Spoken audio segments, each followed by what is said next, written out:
Welcome back, everyone, to These Aren't the Nerds You're Looking For. Kevin Horde here with... Lorenzo! Hey, buddy! What's going on, man? You know, another beautiful day. Hot and humid and summery. Yeah. That is the way we're right that in the it middle goes. of summer. Can't believe it's the end of July, man. I know.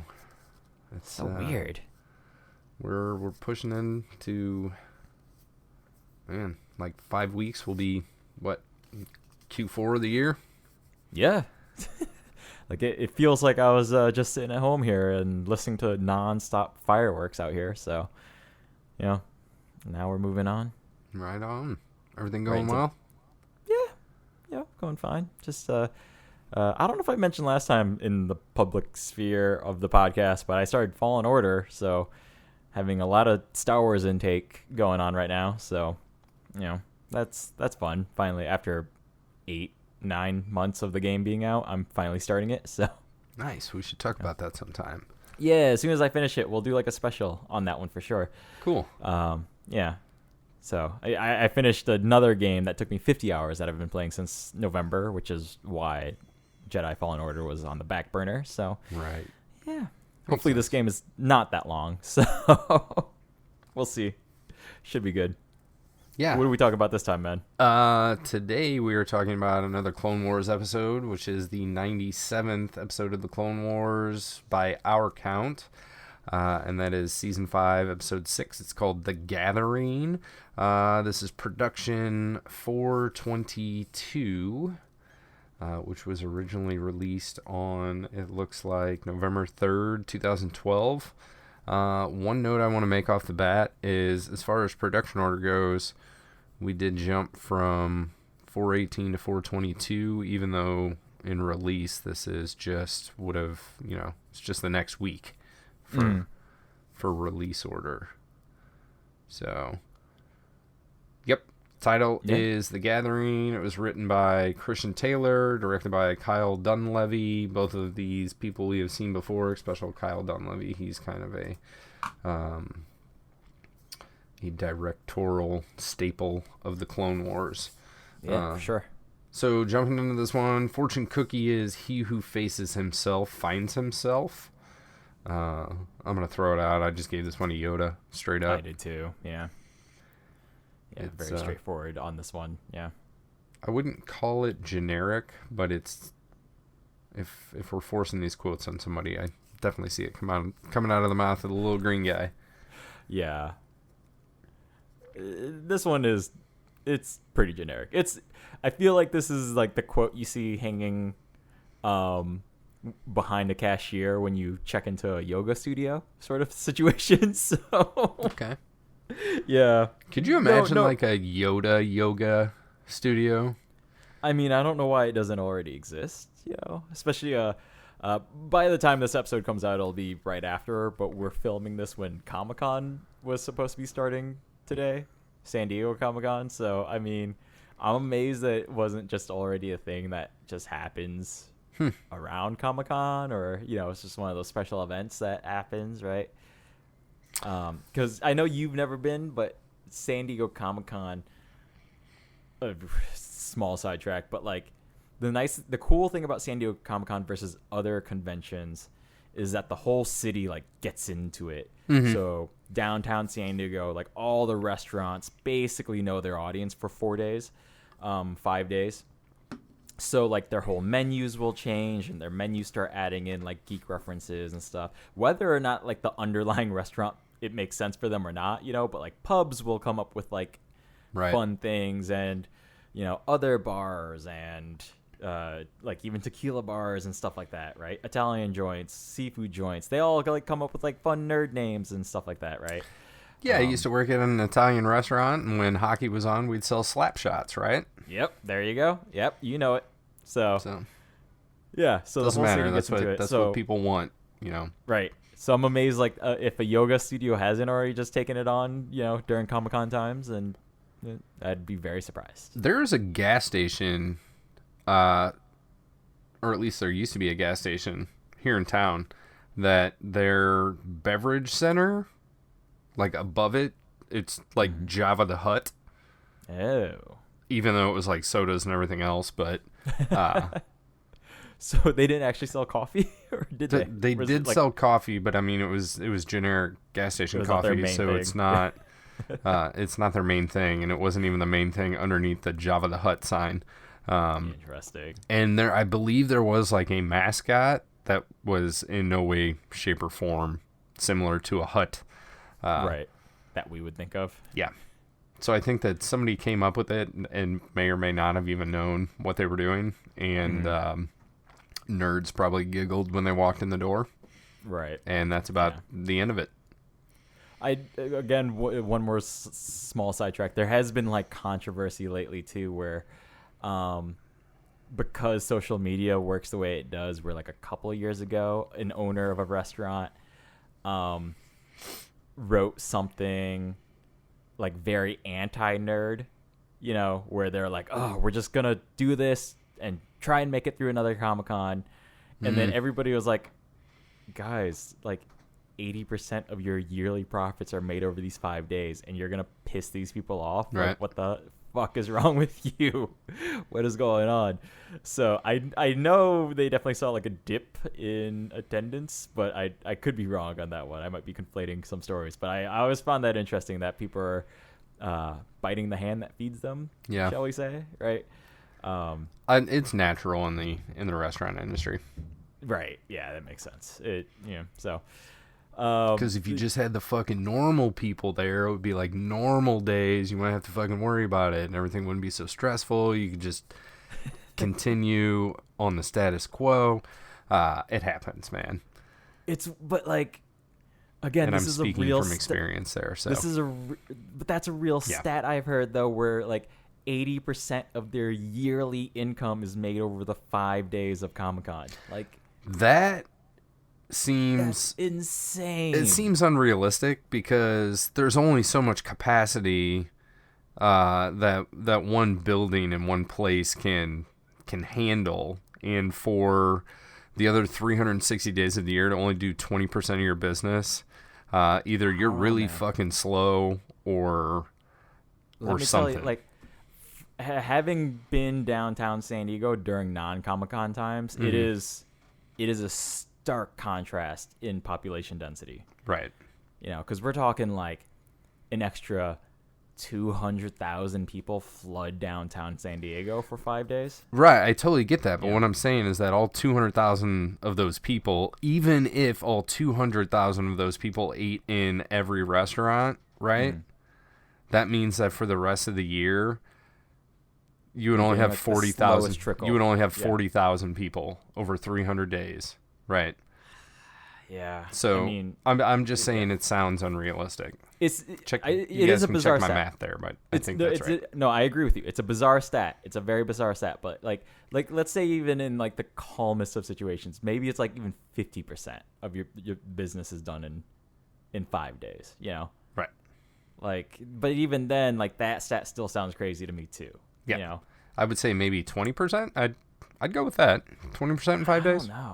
I don't know. Like, I think that's possible. Again, having seen, because like think of it this way too, you have a constant churn for 5 solid days of people, right? And then you go back to normal times where it's like, yes, we have tables open, like, right? So I think seeing that stark contrast made me more inclined to believe it in person, but I'd be curious to see the math. I'd be curious to see somebody's like checkbook on this, like their financial statements, right? I have written myself a note that simply says 80% in 5 days, and I'm going to make up some theoretical numbers and try to do some math here and figure out if it's logistically possible. Right. If anybody out there has experience in doing 80% of their yearly business in 5 days, let me know. Gary would know anybody that might run a restaurant business down that way. So that's a good question. Well, yeah. Anyways, I've added Gary to my note because that's a stat that I heard a few years back. Because like local news goes crazy during Comic-Con times, right? So yeah. Like, okay, so I know of a business that does like 100% of their business in about 3 months, but that's because they're in snow business, and that's all they do, right? So they used to do other things, and the guy expanded his snow operation in the area, and it came to the point where he was doing enough business just doing snow that's what he does. So Yeah. you know, that's 24/7 on demand. So Right. you're not necessarily working 24/7 for 3 months, but you're available during that time, right? Right. And obviously it's dependent on the weather. Things here in St. Louis, winters have not been crazy for many years, or several years, I will say. But he was able to eliminate the rest of what his operations were. Mm-hmm. And I think if you did 80% of your business in 5 days, I don't know that. Well, I think the other math that we might be missing too is that, don't forget, it's a different menu, inflated prices. You know, Okay. I think that would be another consideration to take. So again, I'd be so curious to see if anybody listening to this runs a business in San Diego in the gas lamp district. Is that even remotely close, or it was either LA local news or it was when I was in San Diego local news, and I was probably finishing up a costume on a Wednesday night, Right. and they said it, but that was the number that they said. Well, And I think they were interviewing somebody at a restaurant too that like either ran or owned or operated the restaurant. Mm-hmm. And they were like, yeah, we like do 80% of our business over the course of Comic-Con, you know? So. Well, if that were true, that would be quite a gathering. Right. Which I think brings us back to the Clone Wars, The Gathering, Season 5, Episode 6. We talked about the fortune cookie. We're going to move on to the newsreel, which is basically a recap, right? Yes.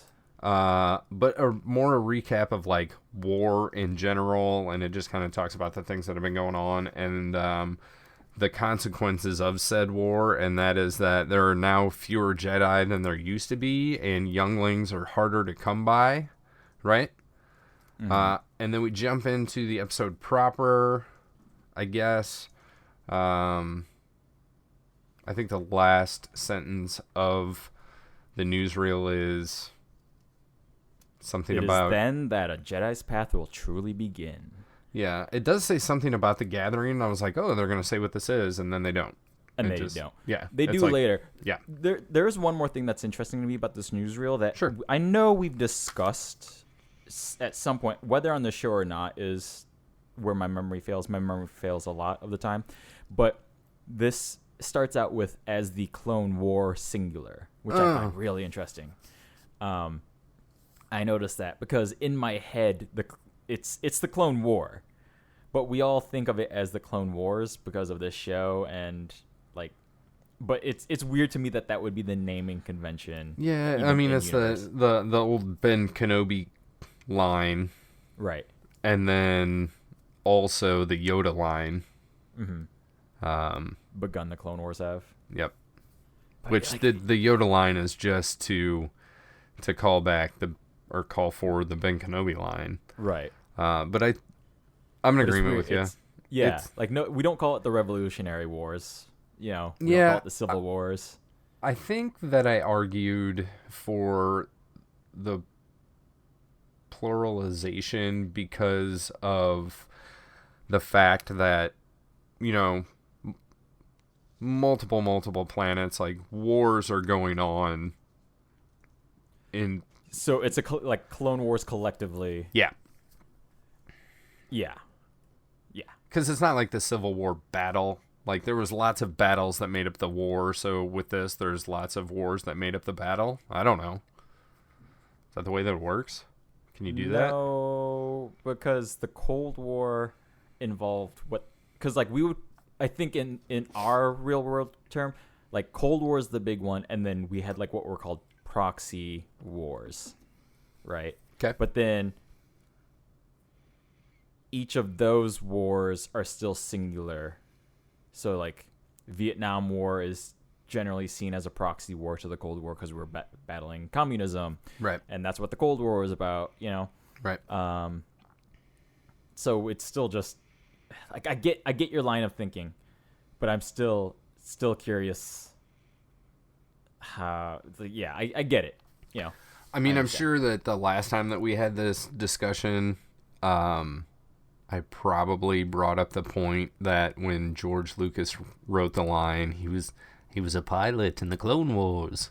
The Clone Wars is not a thing. So then after the fact, when during the prequels, you're like, oh, it's the Clone Wars, so that's why Yoda says begun the Clone Wars have, and then you make a cartoon out of it. You got to cram everything into like 3 years because right. It takes place between episode 2 and 3. Yep. Which have specific dates given to them. Right. So you're a little limited, and you got to work with what you got. So right. I'm okay with there being multiple wars on multiple planets, and there's political. Maybe it's the political wars and the actual fighting. You know what I mean? Right. Yeah. The civil wars. I don't know how you. Yeah. The civil dispute and the political dispute. Maybe you could break down that way. Yes. Right. Maybe we'll get a cartoon about it sometime. Who knows? Maybe. We'll see. So then how do we start this episode out? So even before that, I had another question about this thing. Yeah. The line is younglings are harder to find, but we had like a 2-parter, maybe a 3-parter when Cad Bane was like stealing the kyber crystal that had the names of all of the future younglings on it. Yes. Like, okay. Why is this always a thing, by the way? I feel like the list of younglings comes up a lot. It's like the book in Harry Potter. Yeah. Right? Harry Potter's name has been down in the book for Hogwarts since the day he was born or before he was born or what the fuck ever. Like, I agree with you. Why does there have to be a list of kids? Because how do you know about, like, how do you find these kids? How does the list get populated? And then when you make another list, like this isn't one Google spreadsheet that just keeps getting information added to it, right? Like, I don't know. Is that kyber crystal imbued with the power of the Force? I mean, kyber crystals channel the Force, right? So is that specific one imbued with the power of the Force, and the Force is all knowing to know when Force sentient children are born? But I'm not gonna lie, I have never had that line of thinking for that. I have always thought of it as like old Cold War spy shit. Like, we have a list of names. Yeah. Like, because I know that like in the Harry Potter universe, the book, like, okay, so Gary always asks, is it sentient? Right. On Harry Potter Minute, gonna plug that one. But so the book and the quill that record the names of people that will in the future be sent letters that are to be invited to Hogwarts, right? Or witch sensitive, like, right? So that are magic sensitive, I guess. The quill and the book are not sentient. But they both have like magical powers, but then it's weird because like they have to agree on the name for the name to be in the book. Like, I don't know how this works. But wait, they're separate entities? They're not one magical entity tied together? I believe they are separate magical objects. Also never thought about that. I have not thought that deep about that, which is sad. So yeah. So so I have never. Man, it's really interesting to me also that for whatever reason, it's really easy to apply Harry Potter nomenclature to Star Wars, even though Star Wars is the older property. And for whatever reason, I don't think of it the other way. Okay. I'm down with that. Does that make sense? Yeah. Because like I've also, in this case, never... so not only have I not thought of these lists as being self-updating or perhaps not a physical list, but like a list that can get tapped into that updates itself, right? And I think this is why I thought the whole Kyber Crystal kids' names list thing was silly. Right. Back then. And if we didn't have that already as established in the canon of the Clone Wars, this would make more sense. Because if there are fewer Jedi, they're going to be, one, they're busy in the Clone War /S, right? And two, if there are fewer of them, there are going to be fewer to find these Force-sensitive children on their journeys. And if they're generals fighting a fucking war, they're going to come across fewer civilians to be able to discover younglings anyway. Right. One thing I did like about this newsreel is that we essentially see the moment when Plo Koon, like, finds Ahsoka, and I guess you could air quote, Takes like, her. Yeah, I was going to say accepts her into the Jedi Order, but, you know, essentially kidnaps her, whatever. Right. Buys her into Jedi slavery, whatever it is. This footage we've seen before, right? Maybe, I don't remember. I feel like I don't remember seeing that specifically. The rest of it, yes. Because I will say some shots look nicer. You know, Okay. like the animation quality was definitely season 4. But for whatever reason, I felt like we had seen a young Ahsoka before, and I couldn't remember if it was my memory on us recording this podcast or if it's because I just remembered that image from other things, you know. That's a good point. That makes sense. I'm not really sure on that one. So, that part's not important though. So Nope, but talking of Ahsoka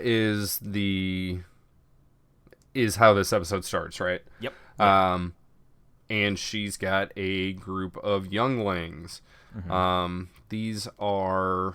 Do you want to name them now? Do you want to name them later? Yeah, let's just name them now because I will say the episode does a really great job of starting off the bat of having Ahsoka literally go down the line and just say their names out.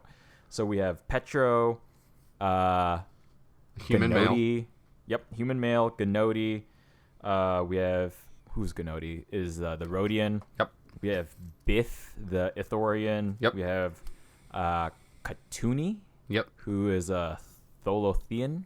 Yep. Zat, who is Natolan. Nautilin. Yeah. Natolan. And Gunji or Gungi. Was it Gunji. Yeah. Gunji with second soft G, and he is a Wookiee. Yep. So we have 6 of them down the line. The whole way that she names all these is kind of awkward because somebody asks her a question and she just rattles them off Just down says the them line. out loud. She doesn't name their species or their gender, but she might as well. And then somebody I think repeats like, "Hey, what is the gathering?" Because she's like, "You've been brought here for the gathering." Like, you know, okay, And I she's had that got a question gathering too. of people. Yeah. And so apparently what the gathering is the task of these younglings going to Ilum to collect their crystals. Their kyber crystals for their lightsabers. I don't think they ever call them kyber crystals in this episode. I think they just call them You crystals. are probably correct. Yeah, you are probably correct about that. So then I'm going to rush through some stuff because... Yeah, do it. Some of it doesn't matter. And then... we're going to talk about the gathering of these crystals. So they leave Coruscant. They get to Ilum. It is blizzardy, just straight blizzardy. Oh, yeah. A couple of the younglings chit-chat. You know, they've got their little They're very chatty. quips. Yeah. They're quippy. Back and forth to each other. Ahsoka, like, wipes some snow off the ground. I don't know if this is for her to get her bearings or something. Yeah, I figured it was like a landmark, right? You know? Because all of these ice cliffs look the same, I guess. Pretty much, I don't know. yeah. She says, "Hey, we all gotta stretch out your hand. We all need to use the Force together. We'll open the thing." Yeah. And then, lo and behold, a bunch of ice breaks away. Whatever. There's an entrance to a cave, a palace, a cavern, something. Yeah. Some type of ornate hidden building, whatever you want to call it. They go inside. Yoda is there, drops a couple Yoda-isms. Yeah, and Yoda's just hanging out, man. Like, So they how needed- did he get in there? yeah, I had that question too. Like, I'm assuming either he showed up with a couple other Jedi, or he is just that badass that he's just like, I can open this. That's fine. Don't worry, guys. Or what if you don't actually need like multiple people? Like, what if Which once is you're, yeah, that might be it too. you know, Yeah. she's including the She's kids in the bringing class. them in to the experience. Yeah, Yeah. I Making them agree feel with that a part. interpretation as well. It is I the agree with that gathering, right? interpretation. It's not called the solo door opening. Right. Yeah, Um, they're not self quarantining yet. So there's some churchy type music that starts here, and then we have like some chanting that kind of goes on throughout. The ambiance of the sound design for this episode, I thought was nicely done. Yeah, I agree. Yeah. You could probably not watch this visually and just listen to it and still understand what's going on between the music, the Foley, the sound design, and the dialogue. And I think you would have a pretty clear experience of what happens here. Yeah. So we get kind of another explanation of the gathering, like you have to go and find your crystal, like that's the most important thing to a Jedi. Yoda says something like, you know, defenders of the peace, protector of the people. How do we do this? And then through the Force pulls his lightsaber out and he's like twirling it around, Yeah. which was super show-offy. Doesn't really seem too Yoda-like to me. No, he just wanted to show him I don't know. I think it's just to illustrate it for kids in the back, shall we say? You know. Sure. I'll take it. I think I don't really like this- it, but I'll take it. This episode, I think this episode is definitely skewing more towards younger children. Probably the normal in the demographic audience. of the show. This show. Yeah. Or at so least the hence- original target demographic of the show. Right. So hence we get like Ahsoka naming names, and then this will be a running theme. We get Yoda explaining some base level things while doing a show and tell, and then later in the episode too, I'll bring it back up. But we get a lot of characters who start self narrating aloud Absolutely. throughout this episode. So yeah, I think this episode is definitely kind of taking it easy after 4 episodes of like Viva la Revolution, you know, sort of things. Right. So, yeah. Yep. Yeah. I'm totally with you. Yeah. Yeah. So Yoda turns this gigantic crystalline chandelier ceiling piece thing, and that focuses the sunlight that comes through and like melts part of this wall that ends up being an entrance to a cave. So first you have to have multiple Jedi to like break the ice to get into the door, into the atrium, and then have the Jedi Grandmaster turn the crystal to... Well, not even just the crystal. Like it was like a multiple 2-step process. Yeah. Yeah. So like this part again, because my mind is like currently in video game mode, having played a lot of Fallen Order in the last handful of days. Right. And I mean, like I've played a lot of Jedi Fallen Order. Right. But this part like felt very video gamey to me, where it's like solve this puzzle. So like he Oh, it turned totally the middle. does. Yeah, he turns the middle one, but then there's like the outside rim of crystals too, and there's a specific one that Has it to goes align. through the first big one, and then the big one focuses to a little one, and then the little one shines it on this ice door. And then it liquefies like immediately, Yes, Which full is- waterfall. which is kind of cool. Yeah, I don't know how that works, but sure. I don't either. It's the power of the light force. Because then there's also this other arbitrary thing that everything is time sensitive because Yes. the sun has to be upright. And after they land and after they find this, I'll call it a temple, whatever. Temple Yeah, cave, I think it's a temple, temple, whatever. yeah. Ahsoka says, we have to hurry, the sun has already risen. And then come to find out, Yoda's going to send all these kids into the cave on their own. Yep. He and Ahsoka are going to wait in the atrium. And when they get inside, Petro's like, oh, this isn't so bad. Because, okay, so Yoda says... And he does, yep. Yoda says you're on a time frame because this, even though I liquefied the wall, it's going to slowly turn back to ice from the ceiling down. And if it does, then... You're trapped inside for a rotation. Then you're trapped. Yeah. And somebody says for how long, and Ahsoka says for one rotation. Well, it's revealed once they get inside. Zat is like... Yes. Zach is the Donatello, right? He does machines. Yeah. And he's like fucking around on this data pad. And Petro says, oh, I could last here overnight. No big deal. Like, doesn't matter if I take forever to find my crystal, even though he's the one that we're going to find out real soon is an a-hole and is like, fuck you guys. Yeah. Going off on my own. I'm going to be the first one. But anyway, Zat says...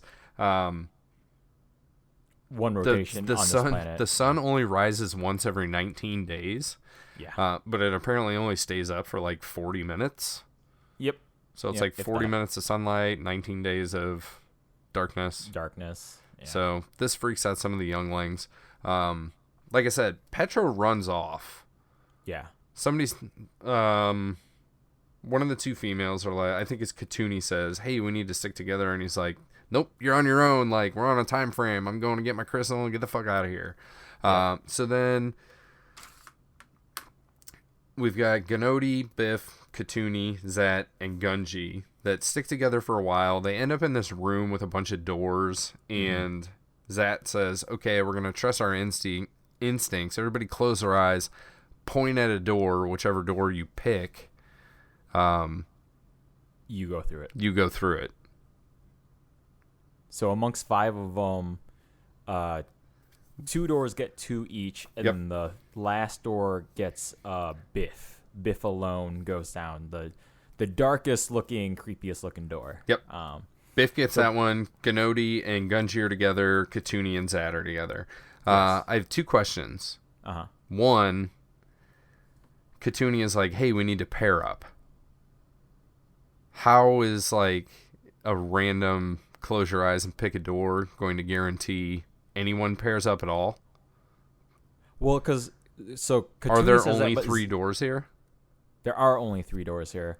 Okay. Because Zat, but she's not the one that suggests the door pointing thing, though. So again, I think this is like just narration in order where Katuni makes a suggestion, but then in order to move forward, Zat is like, "Look, we gotta find what we gotta find." You know. Okay. So I don't think those 2 thoughts were meant to be linked together. They were meant to be linked to the individual person. Okay. Does that make sense? Sure.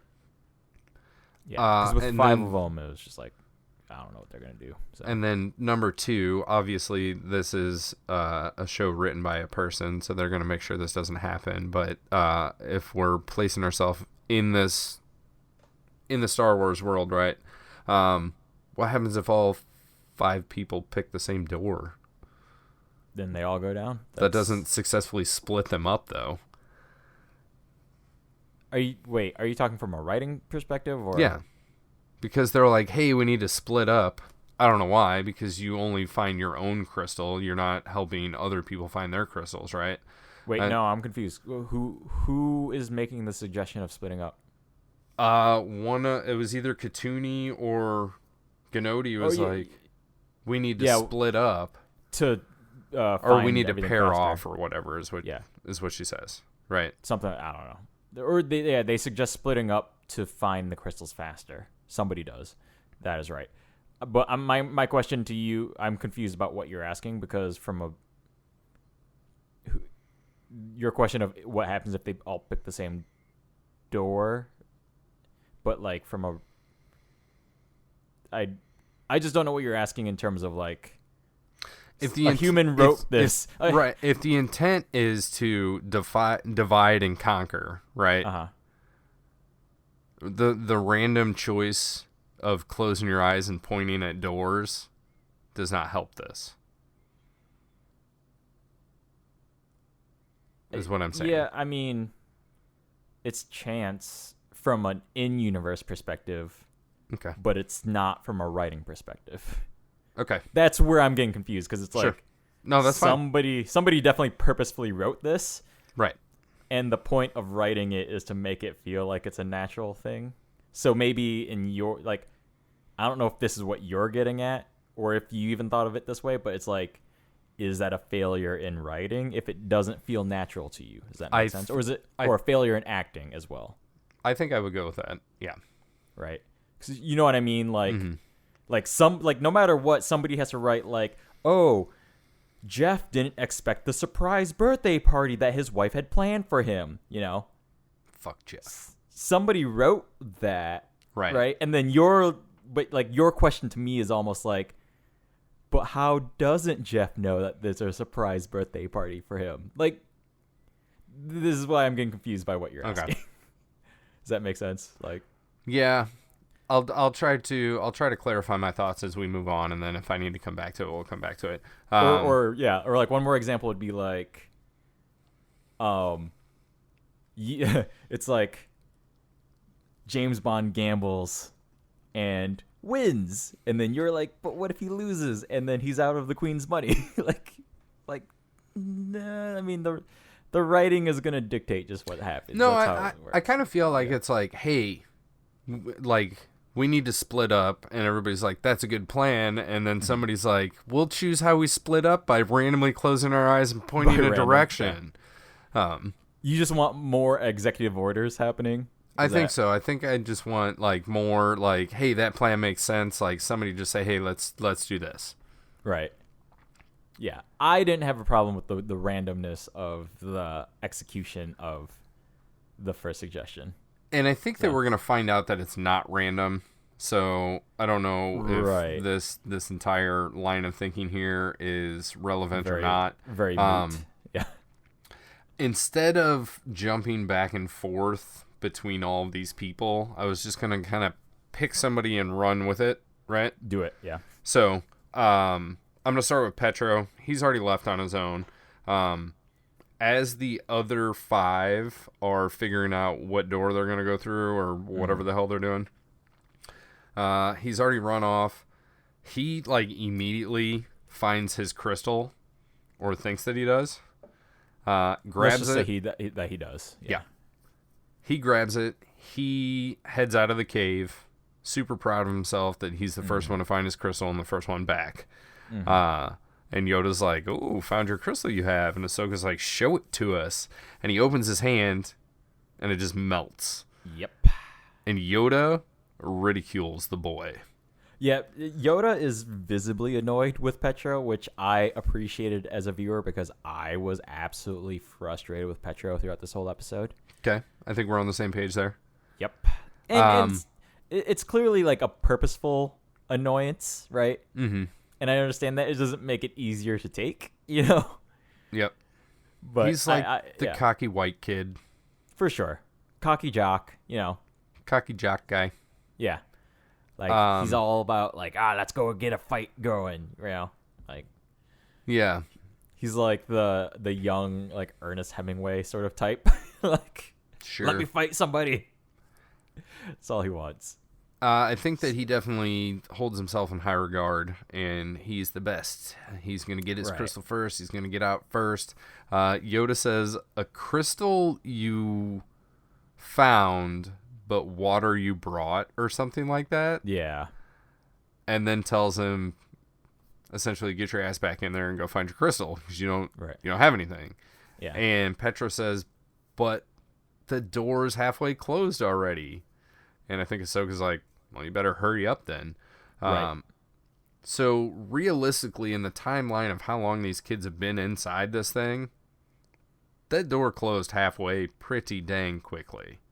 I think there's some time skipping that's happening. See, I don't know. Because they go in, Petra runs off, the other kids wander around for a little bit, decide to split up. We cut back to Petro. He grabs the crystal. He runs back out. Right.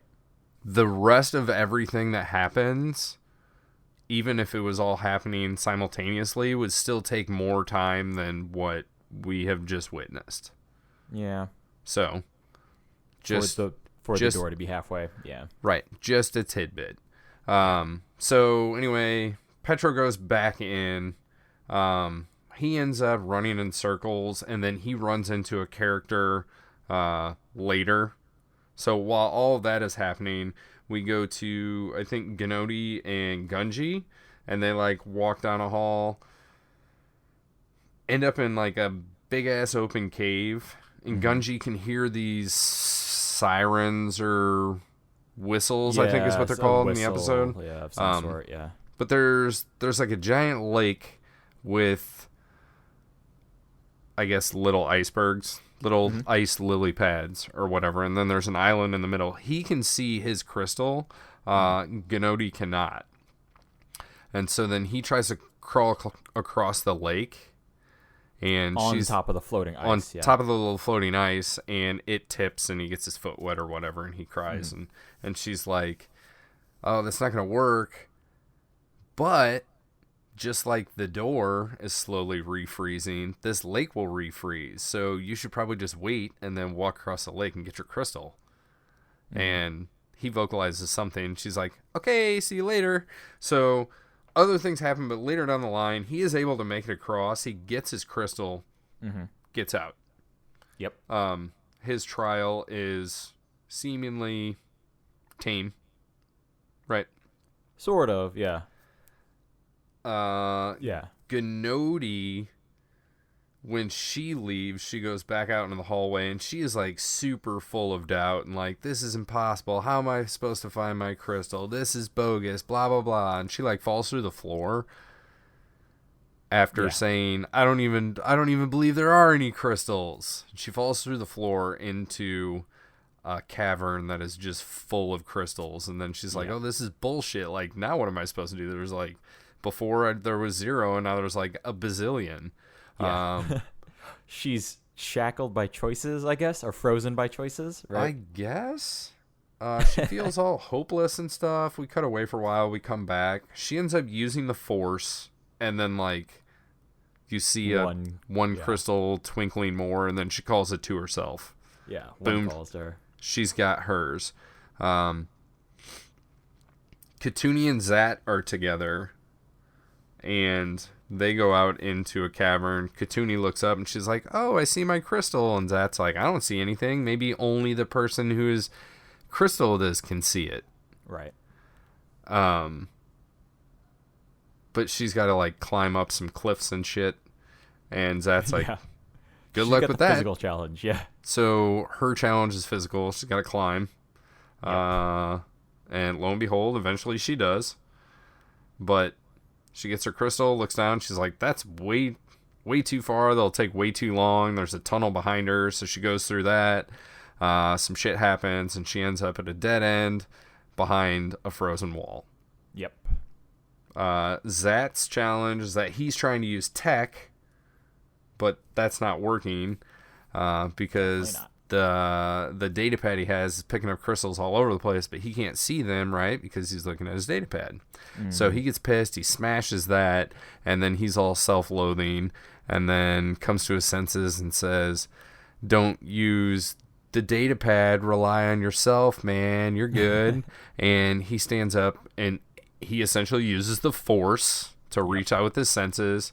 Lo and behold, he's right next to a crystal, and then he uses his data pad. Yep. I guess he like overheats it or something. And he turns the thing into a bomb, and it like explodes a half a hallway worth of ice. Right. And then he can just Shatters run the wall. over and grab his crystal. He's done. So the only one we got left is Petro. So Petro had left and come back in. And I said he does meet up with the character. We haven't talked about Biff yet. Oh, Biff. Right. Biff, the Ithorian. Yeah. Yep. So he's kind of presented as like a scaredy cat, I guess. Like there was a character earlier that was like, yeah, but that's the hallway you chose, so you gotta go down it. That's what your instinct was. And yeah, It looks scary. What are you afraid of? Monsters? And then here she says, shouldn't be afraid of monsters because you are. And I thought she was going to say, like, because you're an alien and you look like a monster or something, you know, like, I thought it was going to be like that comparison, but it was like, you're a Jedi, like, deal with it, or you're better than that or something. Right.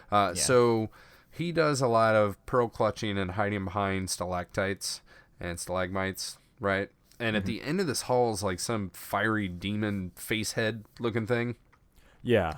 And it changes a little bit as he gets closer to it, I think, too. Eventually, he overcomes his fear and he makes it all the way there, albeit a little bit tiptoey. Yeah, pulls the crystal out, and then the fiery haze goes away, and I think he realizes, like, hey, it's just, you know, it's nothing. It's a cave wall, yeah. Right. So then he goes, so that leaves us with Petro. As I said earlier, Petro meets another character along the way, and that is Katuni, who is trapped behind this ice wall. So she's calling for help, and he comes up and he's like, we don't have time. Like, I need to find my crystal. The door's almost closed. So he runs off, and then she's feeling hopeless. Then he has a change of heart, I guess. I don't think we see this. He comes back and says, oh, let's use the force together. Like, put your hand on the other side of the ice wall. So with the two of them using the force, they shatter the ice. She is free. And she's like, hey, we got to get out of here. And he's like, no, I think I see something. She's like, you don't have time. And he was like, no, I got this. Don't worry. She sprints off, slides under the door right as it seals. The last thing that we saw of him was him looking at, you know, a glowing crystal, right? Yeah. Or a glowing...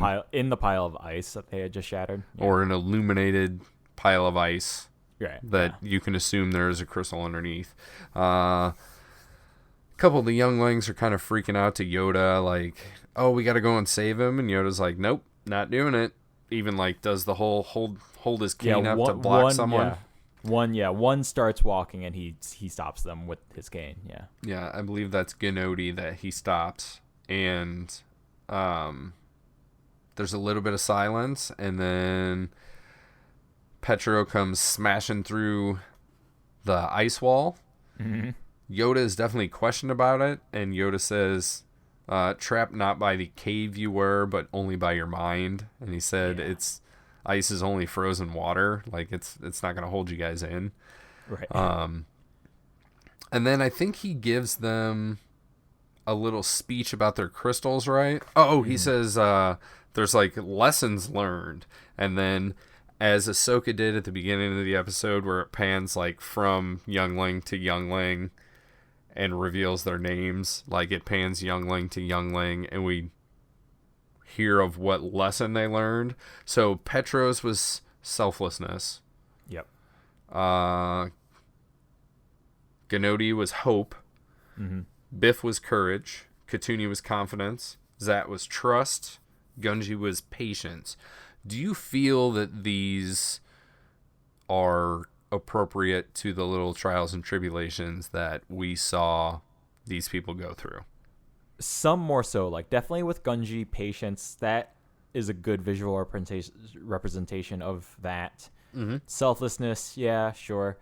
Gnodi's with hope is a little... I think if you're trying to display hope, that's probably, like, the best way to do it, you know? Yeah, so she was the one that was like, oh, this is pointless, like, there's not even any crystals here, and then she ends up in the other situation where there's a gazillion crystals. I don't think hope works there. I think self-confidence, maybe? Or, to me, that's not self-confidence, though. That's more... Like, self-assuredness. Like, I don't even know. She gets panicky. Well, she's panicky. She's panicky off the bat, right? Right. So, like, to me, that's why, like, hope is fine, just because she needs to just turn that panicky anxiety around to be a little less sour and more hopeful. Does that make, you know?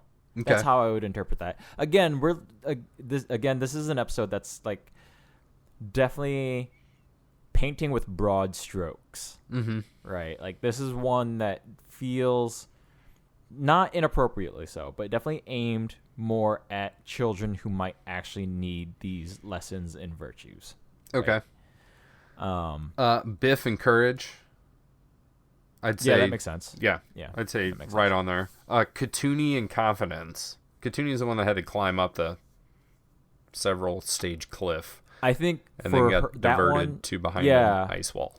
the confidence one was a little stretched to me too. But to me, her trial was not climbing up the wall; it was getting out of the ice wall. Okay. To me, it's getting out of the ice wall. You know, And she had to have confidence that it was going to work out.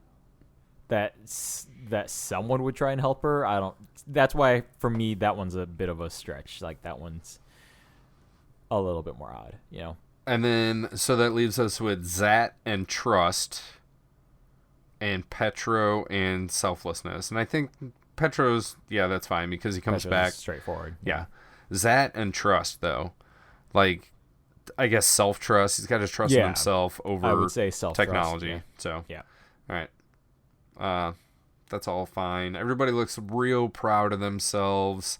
And Yoda says, take your crystals back to the temple and keep them safe. And that's the end of this one, right? Yep. We're left on Ilum in the atrium with our 6 younglings and Ahsoka and Yoda. Iris in, cue loud music, end of story. Yeah. All right, man. How you feel about this one? I actually liked this one. I did like this one. Okay. This is a thumbs up. You know, again, it's at least a very well self-contained story that I think it knows who, like, there's a specific audience in mind for this episode that Right. I feel that they are reaching very well. Okay. And because of how this episode now works in canon, you know, to me, this episode stands out a little bit more in kind of establishing more of these ritualistic rites of the Jedi, right? Okay. So I'm sure they're like it gets covered in some of the books, stuff like that. But I think by and large, for this aspect of Jedi and lightsaber building and that process, you know, this is like the episode that's in the forefront for explaining that. And I think it does a decent job at it, you know. No major complaints for me on this one. You know, it was a fine, pleasant episode. It went by fine. Petro's annoying as fucking hell, but that's the point, you know. Right. He does kind of even then push my buttons a little too far at times, but the idea that Ahsoka is leading this is interesting to me, but having Yoda there is a lot of fun, you know. Okay. So I'm going to jump in here. go for it. This is just over the mark to make it a thumbs up. Mm-hmm. I'll say I enjoyed this episode a lot more than the past 4-parter Yeah. that I did not have a lot of nice things to say about. I feel like there are a lot of illogical inconsistencies with this episode. Like, if the gathering is finding your crystal, and that is one of the most important things in a youngling's Jedi career, Mm-hmm. it is idiotic and irresponsible to have a Padawan be in charge. Yeah, I thought, like I said, that was weird. Yeah. Okay.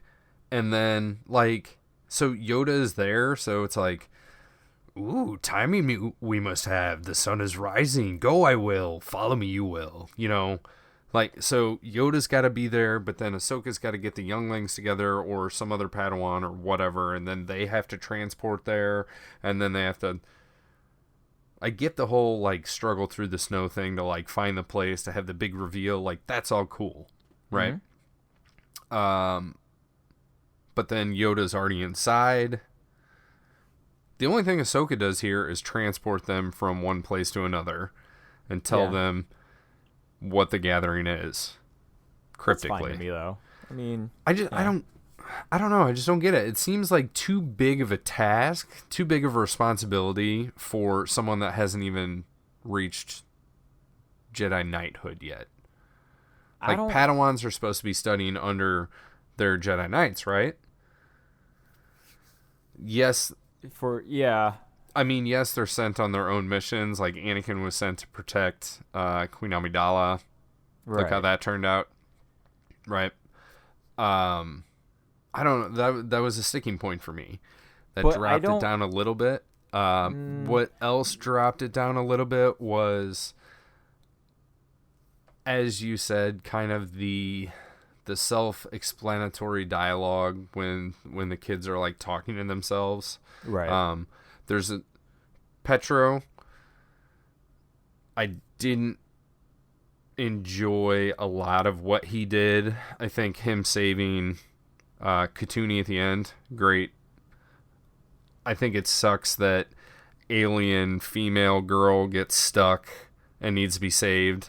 I think I would have liked it more if Petro is the one that needed to be saved, but I guess that he has to have like his little redemption or whatever. Gunji, I honestly liked the most. Like, Gunji, I agree. Gunji's the best, yeah. Gunji's straightforward, knows what needs to be done. Like, he gets pissed and frustrated, and he's being driven crazy by these whistles that he hears. Mm-hmm. And then you can see him like embrace the Force, sit down or kneel down and wait. And it's only so that's the stuff I didn't like about it, right? Stuff I did like about it. Yoda is fun all the time, right? Mm-hmm.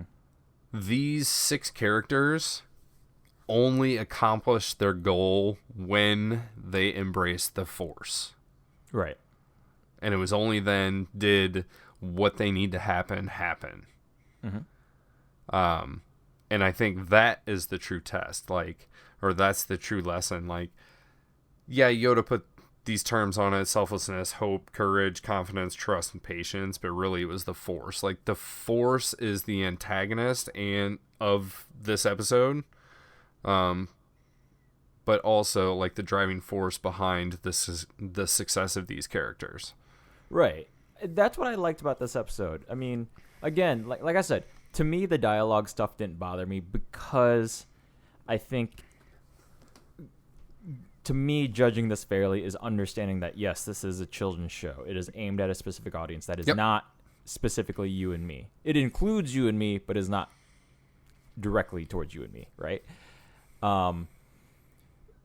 To me, the structure of this episode, especially after the last 4, to me, the structure is sound, right? Like, it sets up these characters real fast, and there's a lot to introduce. So the fact that Ahsoka just straight up names them is quite efficient. You know, clunky but efficient. Clunky.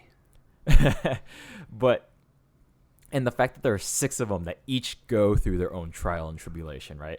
Yeah. But the fact that even with 6 characters that get named, I have a good sense of who all 6 of these people are, right? I agree with you. So, again, to me, this is a decent, strong episode, right? You know, I think this is an episode I do recall because, again, of where it sits in explaining how finding crystals and stuff works, right?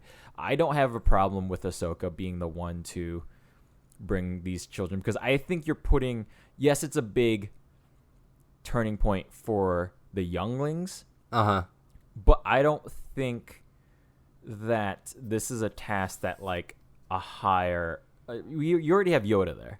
Okay. So do you think that it's Yoda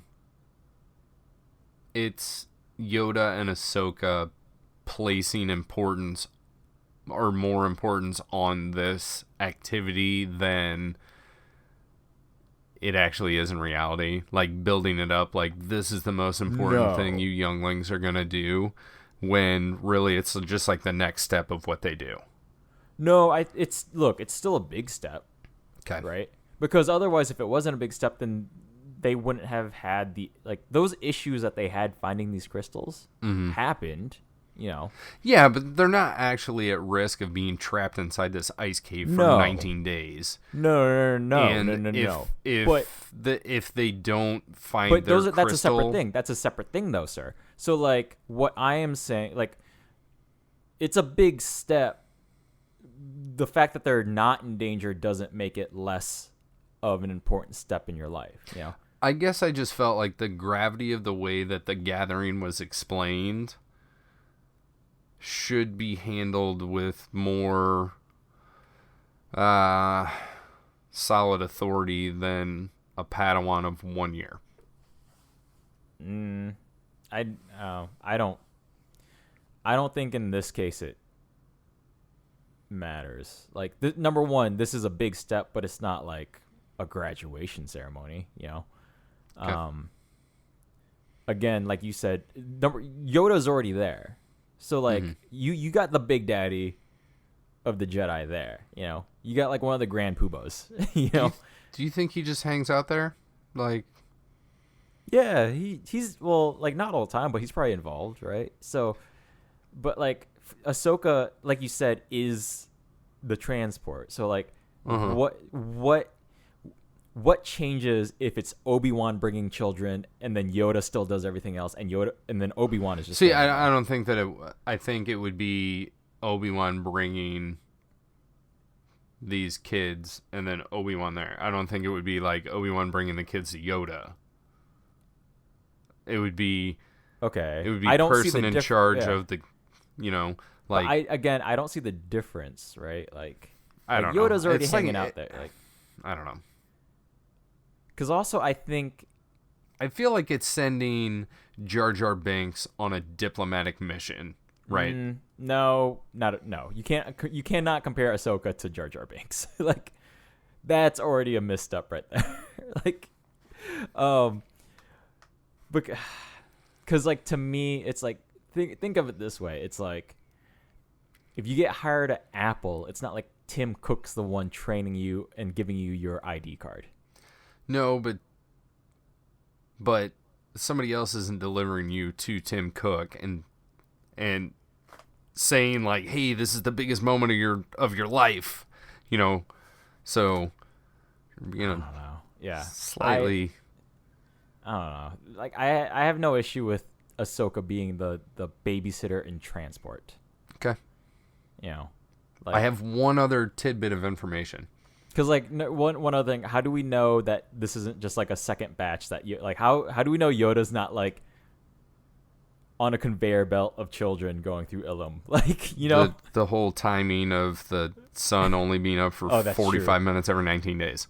But then that's why he disappears in the next episode, because then, like, he's off to a different Kyber crystal planet to get other children their damn crystals. Because there's no way that's only 6 of them. Does he disappear in the next days. episode? I don't know. But that's what. But there's no way that it's only 6 children every 19 days. Every 19 days getting Kyber crystals, right? The only other thing I had this question about the crystals, and I don't remember them being this way, but I think I've been spoiled by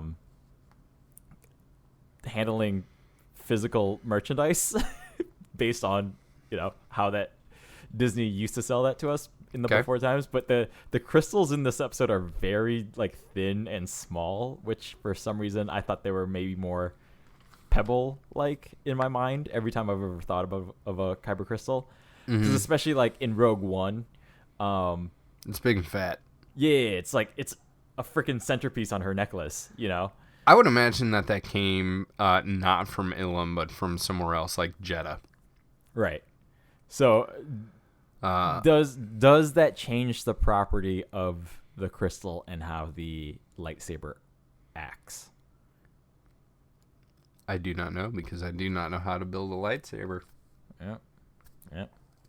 I got one other tidbit of information, then we can close this one out. Did you know that this was originally a pilot episode for a potential Untitled spin-off TV series featuring a group of younglings as the protagonist? I did not, but I'm not going to lie, I'm glad that didn't happen. Not with this batch anyways. Yeah. So I think that lends to the Ahsoka, everybody line up, let's name you off, like, let's introduce you guys, let's dump you into this thing, and then you guys go do your thing, because this is kind of remarkable that the entire episode aside from the beginning with Ahsoka, a little cutaway with Ahsoka and Yoda, and the ending with Yoda, essentially, is 6 brand new characters that we don't know. So, right. I'm not against the idea of like some sort of Jedi Academy television show, like following the trials and tribulation of Jedi younglings. Mm-hmm. Just not with this batch. Just really bad to say. Yeah. Like, no. Even if they just focused on one to be our Ahsoka in essence, not with this group. So, but no, I didn't actually know that. So, yeah. Anything else about this? That is it. I just wanted to give you that little knowledge nugget, and we can move on from there. What do we got coming up next week? What do we have coming up next week? It's a test of strength. It Yeah. sounds like. Yeah. So I'm gonna assume these children get thrown into some test. Yeah, test of their strength. I would not think that a test of strength had to do anything with these kids. Nah, there's still room to grow for these children, especially Petro. Okay. Especially Petro. I guess we will find out next week. But until then, you can reach out to us via a couple of different ways. The easiest thing that you can do is head on over to notthenerds.com. We got social media links. We got YouTube feeds or playlists, whatever you want to call it.